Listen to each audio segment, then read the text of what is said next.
Bonjour à tous et bienvenue dans cette nouvelle review de ma série consacrée aux films de la licence Pokémon.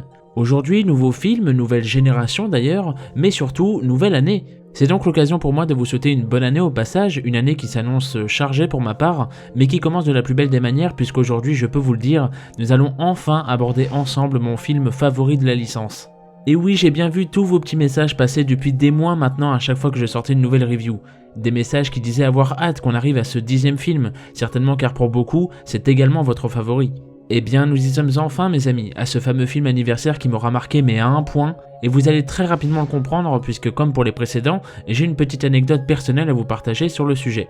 Alors là encore, comme pour les deux derniers, je l'ai découvert en DVD en allant par hasard à mon Super U. Cependant, et contrairement aux deux derniers justement, ici je savais déjà que c'était un film dans lequel il y aurait Dialga, Palkia et Darkrai en vedette. Je connaissais donc le titre japonais, le poster promotionnel du film également, et c'est à peu près tout en vérité. Ainsi, et pour être totalement honnête, je ne me souviens pas vraiment de la première fois où je l'ai vu, tout simplement car je l'ai visionné un nombre assez incalculable de fois depuis plus de 10 ans maintenant. Je me souviens cependant l'avoir vu à de nombreuses reprises avec mes meilleurs amis du collège à l'époque, à tel point qu'on s'amusait même à reproduire des scènes du film dans la cour de récré. Alors oui, je dois bien vous l'avouer, c'était sans doute assez cringe en y repensant, mais ça nous faisait kiffer, alors on s'en foutait, et quelque part c'est un petit peu ça le plus important au final. Ah, et pour finir, j'ai tellement répété en boucle les génériques du début et de fin du film que je crois que mon DVD commence à saturer à force. Mais bon voilà, je pense que vous avez compris à quel point j'aime ce film. Mais alors, pour quelle raison ? Ça ne peut pas simplement être par pure nostalgie ou par sentimentalisme, évidemment. Selon moi, il s'agit là d'un film bien plus original que les autres, mais surtout qui exécute ses idées à merveille. Remettons tout d'abord les choses dans leur contexte. Darkrai, c'est le Pokémon qui représente les ténèbres, littéralement. Dans son design, dans son concept également, tu vois et tu sais qu'il est maléfique. Par conséquent, quand tu découvres ce film à l'époque, tu te doutes pertinemment que c'est lui l'antagoniste principal du film, et que Dialga et Palkia vont vouloir l'arrêter, parce que ce sont les Pokémon légendaires des jeux, tout simplement. Et à vrai dire, le film prend complètement cette direction, nous plaçant ainsi d'entrée de jeu Darkrai comme un être très mystérieux, qui ne justifie pas ses actes, et provoquant ainsi la crainte de toute la ville. Bref, au vu de sa mise en scène très sinistre et menaçante, il est clairement portrayé comme étant l'antagoniste du film. Et c'est justement ça qui est tellement bien maîtrisé avec le personnage de Darkrai, car jusqu'au tout dernier moment, on ne comprend pas son rôle dans cette histoire. Darkrai sert justement à créer cette confusion afin d'accentuer encore plus le suspense du film, ce qui permettra encore plus de surprises, et ça mes amis, et au risque de vous surprendre, c'est une première dans l'histoire de l'anime de Pokémon. Pourquoi toutes ces apparitions ? Car il sentait venir le danger. Pourquoi ces phrases à connotation très étrange ? Elles étaient à double sens. Et pourquoi avoir attaqué Sacha dans le simple but de le prévenir ?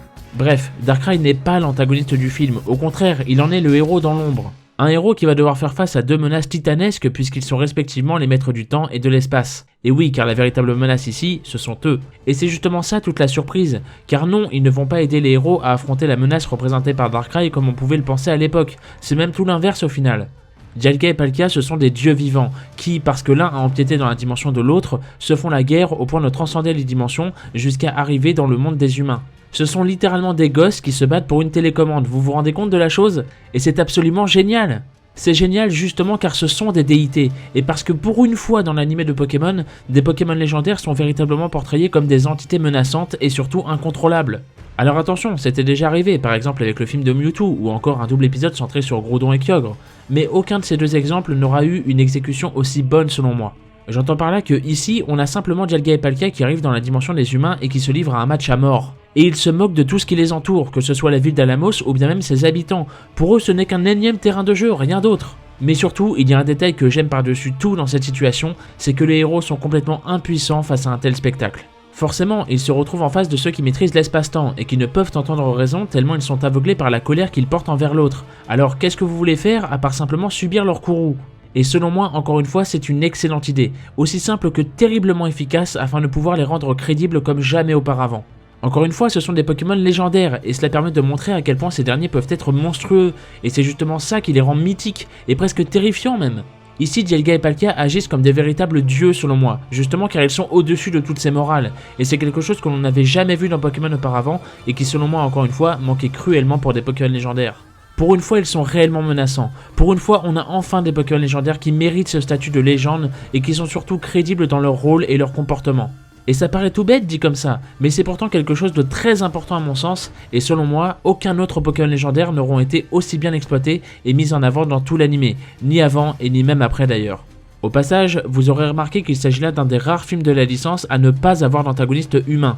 Et je ne sais pas pour vous, mais personnellement je préfère encore une fois largement le fait d'avoir Dialga et Palkia en tant que Pokémon légendaires sauvages, pourrait-on dire, plutôt que ces derniers soient contrôlés par un simple être humain comme Elio par exemple. On peut d'ailleurs noter la présence de Tonio, servant non seulement à amorcer l'histoire, ainsi qu'à se rendre compte de la véritable tournure des événements, tandis qu'Alice de son côté servira à la rédemption de Darkrai en lui donnant du crédit de par ses nombreux flashbacks.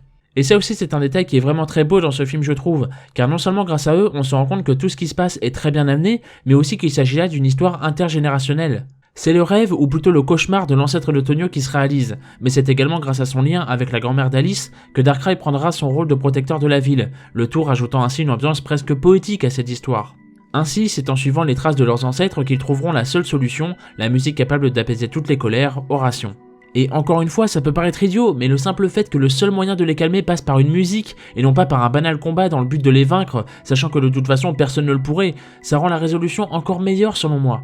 Ainsi, tout ce chaos et toute cette tension sont soudainement mis en retrait pour faire place à une scène presque magique, avec l'incarnation d'Oration, permettant ainsi d'apaiser la colère des deux titans et de les raisonner.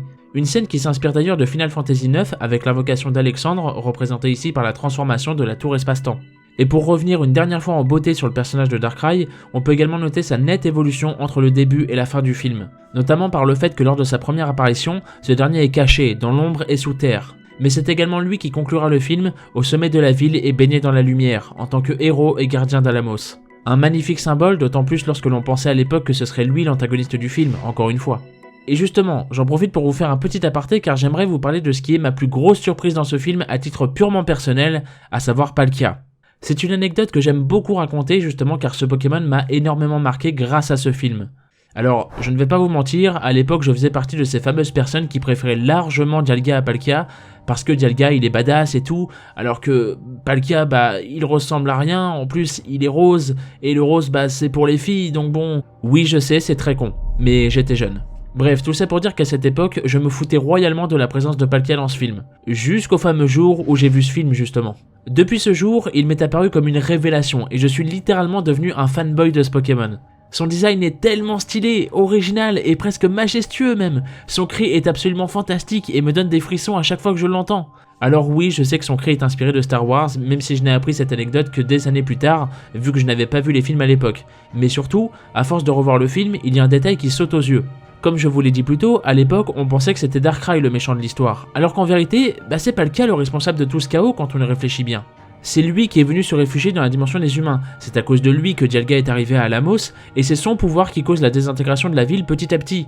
Il y a aussi beaucoup de petits plans assez subtils où l'on voit clairement que Palkia a un net avantage sur Dialga tout au long du film, qui lui de son côté se contente simplement de bourriner ses attaques. Par exemple, Palkia va souvent esquiver les attaques de Dialga, il arrive même à encaisser ses attaques hurletant sans même se protéger. Et plus impressionnant encore, son simple Spatio Rift, porté avec un seul bras, arrive à tenir tête aux attaques hurletant de Dialga, qui sont quand même des pseudo-rayons laser concentrés d'énergie techniquement. Il y a même une scène où Palkia lui fait bouffer le sol littéralement, et ce passage m'explose de rire à chaque fois. Bref, vous l'aurez compris, c'était l'instant propagande. Plus sérieusement, je suis réellement devenu ultra fan du Pokémon grâce à son comportement dans ce film, car c'est lui le véritable problème au final, et c'est quelque chose que j'adore personnellement. Passons maintenant à quelques anecdotes autour de ce film, et autant vous le dire directement, il y en a peu, mais elles sont vraiment extrêmement intéressantes selon moi. Commençons donc avec un détail découvert très récemment puisqu'il date de l'année 2020. J'imagine que certains d'entre vous le savent déjà, mais à cette période, une version bêta des jeux Diamant et Perle avait fuité sur le net. Et dans les données de cette dernière, on peut notamment y apercevoir certains designs imaginés au préalable et donc non finalisés pour certains Pokémon.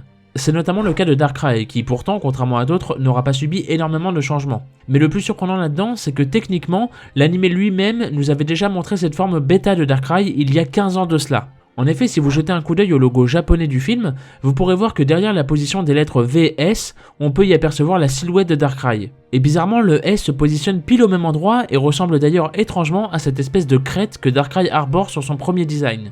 Évidemment, il ne s'agit pas là d'un hasard, mais cela signifie justement que lorsque le logo du film fut réalisé, le design de Darkrai lui n'était pas encore totalement abouti. Et je trouve ce genre d'anecdote absolument génial, pas vous ? Et puisque l'on parle de choses révélées en avance, il faut savoir qu'à ce jour, il s'agit du seul film Pokémon à avoir utilisé un générique d'une autre saison que celle à laquelle il correspond. Et oui, car la musique utilisée en début de film est bien celle du générique de la saison 11 intitulée « Nous serons les héros ».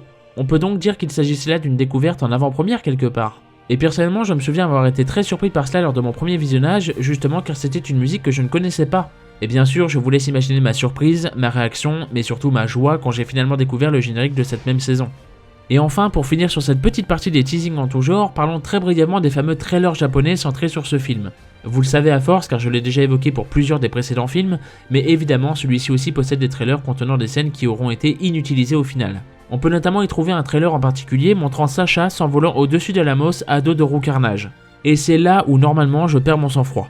Je pense qu'il est inutile de vous faire un dessin, vous avez parfaitement compris. Oui, Sacha part affronter les dieux de l'espace-temps sur son Roux Carnage avec une animation absolument craquée pour rendre le tout encore plus badass. Alors attention cependant, rien ne nous confirme qu'il s'agissait là de son Roux Carnage, mais non seulement nous sommes dans un film anniversaire, ce qui accentue grandement les chances d'y placer de telles références, mais surtout dans ce cas-là, pourquoi un Roux Carnage et pas un autre Pokémon volant, surtout que nous sommes dans la région de Sinnoh.